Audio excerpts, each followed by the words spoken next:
Good afternoon. On behalf of Metropolitan United Church and the Music at Met series, I'm happy to welcome you into this beautiful space.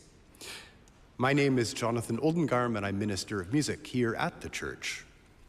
This afternoon, we welcome the Diapente Renaissance Vocal Quintet, who are a rising star ensemble in the Toronto early music scene, and they have a spicy pan-European program for us. It'll give us a fascinating snapshot of what was going on in North, South, Central, Eastern, and Western Europe in the late 16th century. Let's take a moment to acknowledge that we are not the first people to stand in this place. For thousands of years, this has been the traditional home of the Huron-Wendat, the Seneca, and the Mississaugas of the Credit, covered by Treaty 13. It is still home to Indigenous people from across Turtle Island, and we are grateful to live, work, and worship, and make music here. If this is your first time at Met United, welcome. We worship every Sunday morning at 11 o'clock. There's great preaching, great music, and great fellowship, a really warm and welcoming community, so I would invite you to come back. We also have an active concert life here, so every Thursday at noon, there's a free Noon at Met recital. This coming week, it'll be 2 flautists and 2 guitarists from the University of Toronto Faculty of Music. Good Friday, April 18th, we're going to be presenting Brahms' Requiem in the Linkelman Chamber arrangement. On the back of your program, you'll see a QR code that would allow you to buy tickets through the Royal Conservatory box office. There we are, enough of the commercial. Admission this afternoon is free, but if you would like to give a donation in support of the Norquay Fund, which was founded in honor of Jim and Margaret Norquay in 2014, we would welcome that. The fund allows us to present young artists in concert, as we're doing this afternoon, and it's a wonderful, wonderful initiative that allows us to do great things for good people and allows you to enjoy great music. There we are. You can give either cash or by tap on the way out. If you're online with us, metunited.ca/donate. And now, let's welcome Diapente.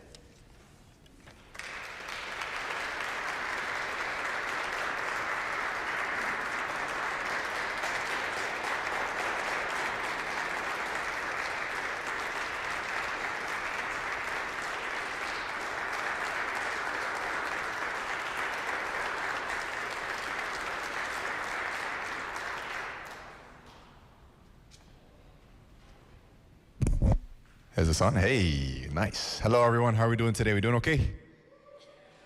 Come on. Are we doing okay, everybody? There we go. I know we're in a church, but we can celebrate in a church. You know what I'm saying? You know what I'm saying? So I was actually not planning to speak, but I was also not planning for the doors to be locked and for my music and Peter's music to be locked in there as well. And so Peter is getting his music and on my music at the moment. And so that's why I'm here to stall and turn on the charm. You know what I'm saying? Lighten the mood. Oh, I guess we're looking for Jonathan? Okay, I can riff, that's fine with that, that's fine. So, what'd you say? That's what I was gonna do, y'all. Let me do my thing. So, my name is Martin Gomez, it's Gomez with an S, and that S stands for stalling today, okay? So, from the y'all's left to my right, we have Alex. Give it up for Alex, please. Alex is our lovely tenor. We got Jane. We got Jonathan, Johnny. And we got Peter, who's gonna get all of our music. Thank you. So really quick, just a little bit about the group. I'm not gonna go into too much about like the name and what it means. I'm gonna go to what it means to me because beautiful. Nice. So we've been together for what, like 2 years now, I believe? June, it'll be 3 years. We're gonna have a little anniversary party. Y'all should come, okay? And what I love about this group is that we all bring our own different thing to the table. Myself, I'm not very knowledgeable on early music. I love to sing it, I love to feel it, but I don't know too much about the history. And that's why I love when each of them get to program a program for us, and they get to really indulge in the history and really teach me and the rest of the group about the knowledge of all the music. And so today what we're kind of doing is we're doing like our greatest hits, if you will, like some of our favorites from our different programs that we have done is what we're doing. Yeah? Yes? Cool. I can keep going, or if y'all want to take over, you can. Do you want me to keep going? Okay, oh, you got a tune? Okay, so I'm gonna let Johnny tune, and then hopefully the music will be here, and hopefully y'all enjoy. Thank you so much. Cool.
Duh.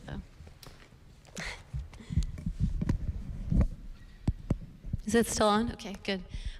Hello, everybody. Thank you so much for coming, and thank you to Met United for hosting in this beautiful space today. So the first two selections you heard, the first one was Eroas Pugnate, which, as maybe you can tell just by listening to it, it's a battle cry and one that we came out victorious in. So that was the first one by the other Handel, Jakob Handel. And the piece you just heard after that is by Johann Schein. And in that piece, a lover talks about his beloved who was once in the throes of death, but came out the other end also victorious and lives and is, the shepherds rejoice in that. So again, we're saying viva, viva, rejoice. So this next piece is Vag Amorosi Augelli by Italian composer Maddalena Casulana. And we did a concert last spring that featured her music and the music of Barbara Strozzi together. And Casulana was the first female to have published her own book of music in Western art history. So we kind of had a female power empowerment concert last spring. So this next piece talks about, again, a lover talking to the birds and asking the birds to give their messages of love to their beloved, which is far away over the waves, to their beloved Clori. So hope you enjoy that.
While we set up for this next piece, I'll talk to you about these few selections of Spanish pieces that we are singing for you. It's come from a program centered around the Spanish genre of the villancico and the ensalada, which were very popular during the reigns of the early Habsburg kings in Spain.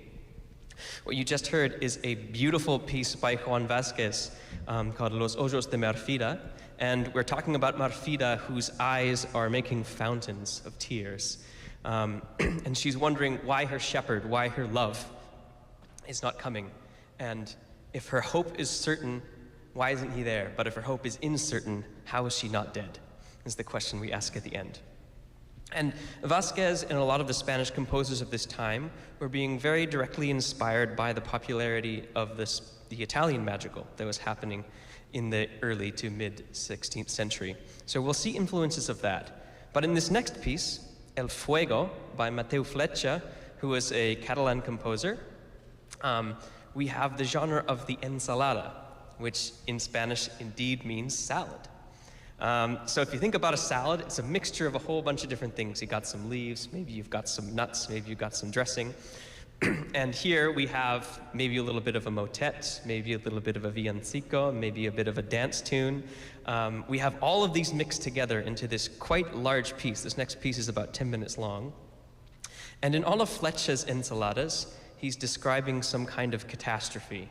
In this case, there's a fire. All the roofs of the city are on fire. The city is burning down, and everything is on fire because of us sinners on earth continuing to commit sins. And so there's lots of beating of the chest and of the breast. And how could we ever get out of this? And we'll hear Alex sing, "Play, Juan, your little bagpipe."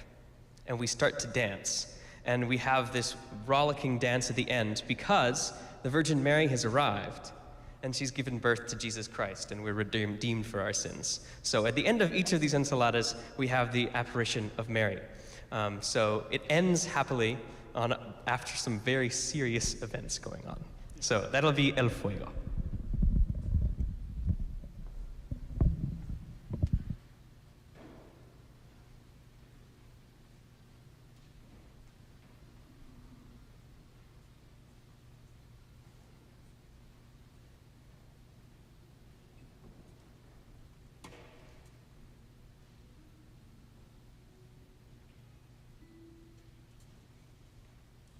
Corre, corre, pecadores, no sabéis tu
So we're going to transition back into some Italian music, and you might start to notice as we get into this next set of pieces, change in style. We're going ahead of a few decades, where we had Casulana in the 1570s, Vasquez 1550s, and Fleccia around that same period. The next composer we have is Claudio Monteverdi. And you'll hear a little bit about him at various points in this program. But now we're at the cusp of the 16th century and the 17th century, and we find a very interesting transitional period between what we now call the Renaissance and the Baroque. So we have very much the harmonic foundations and the contrapuntal foundations and style in the writing of these composers, of these late madrigals. But you're going to see there's a lot more mannerisms, a lot more interesting and surprising harmonies that come out of the texture here. So this first Si ch'io vorrei morire by Monteverdi, I hope demonstrates a little bit of that. And following that, we're going to hear a solo for the theorbo, which is an instrument you'll see me bring out in a moment. You can't miss it, it's really big. I'm gonna have to tune it. By Giovanni Girolamo Kapsberger, who was sort of a preeminent virtuoso of the instrument in the first part of the 17th century. He himself was noble born, so he straddled the lines of professional musician. It's kind of not okay because I'm a noble, I don't need to work, but he really wanted to publish his music and perform concerts. And you'll see from this toccata from his fourth book, the inventiveness and the skill that he had as a composer. That will segue right into a setting of Clori Bella, Mia Clori Bella, which Alex will talk to you a little bit about later. But yes, keep an eye out for some very crunchy harmonies.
Okay, it is on. All right. So the song you just heard and the song you will just hear are by a composer named Salomon Rossi. But before I get to that, I want to share a little anecdote about the Monteverdi madrigal that you just heard. You see, Monteverdi's madrigals were immensely popular at their time. People loved them, even though they broke all the rules.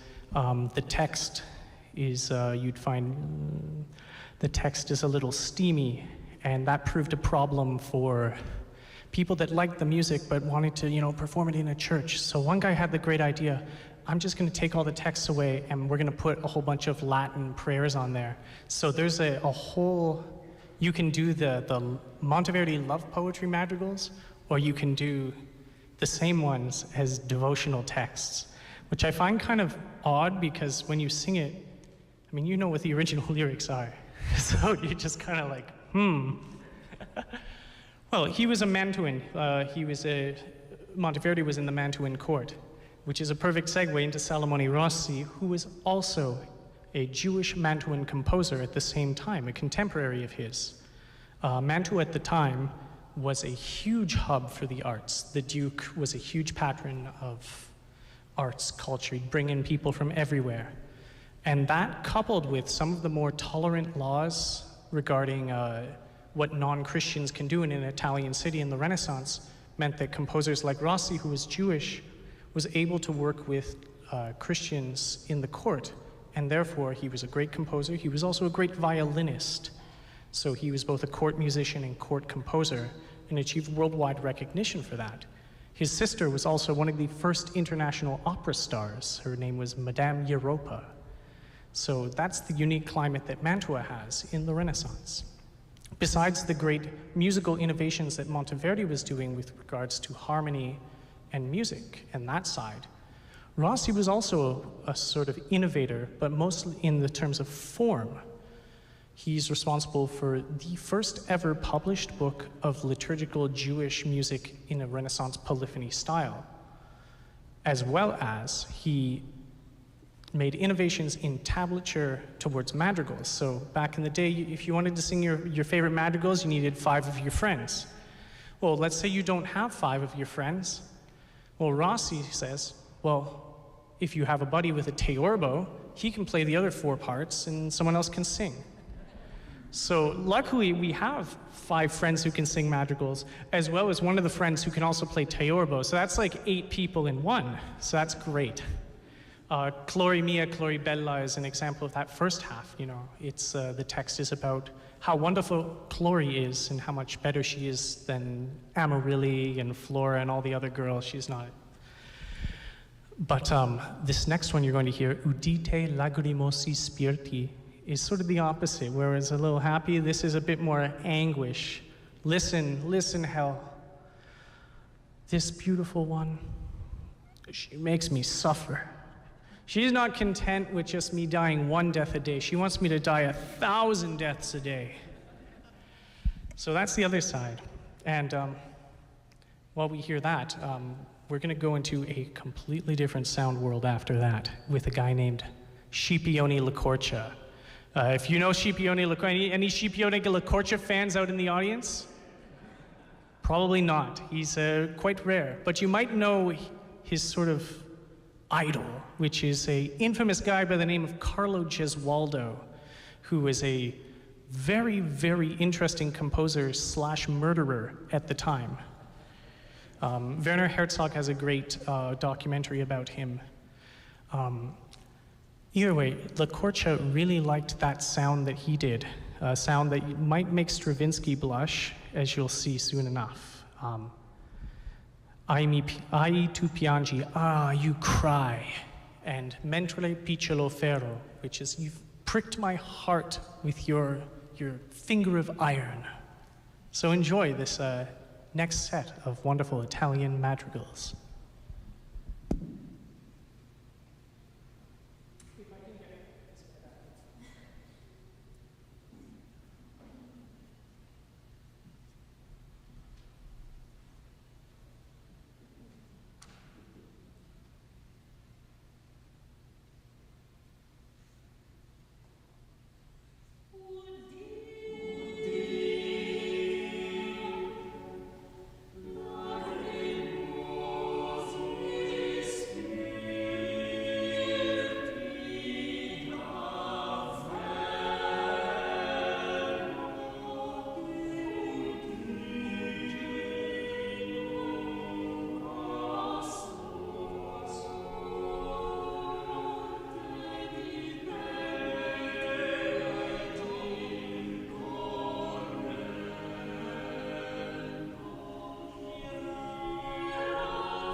thank you all for coming out for this afternoon performance. So happy to have you all here. And just as an enticement for our next concert, which is in the week of May 12th, it is going to be all about the music and culture of Antwerp from 1568 to 1598, based mostly around the music of the unknown composer Noé Feignant and his contemporaries. So you'll hear pieces from people like Hubert Weron or Orlando Di Lasso, and it's really taking an in-depth look, as I said, into the culture, but also the effects of war on Antwerp, which was one of the major cities of the Spanish Netherlands at the latter half of the 16th century.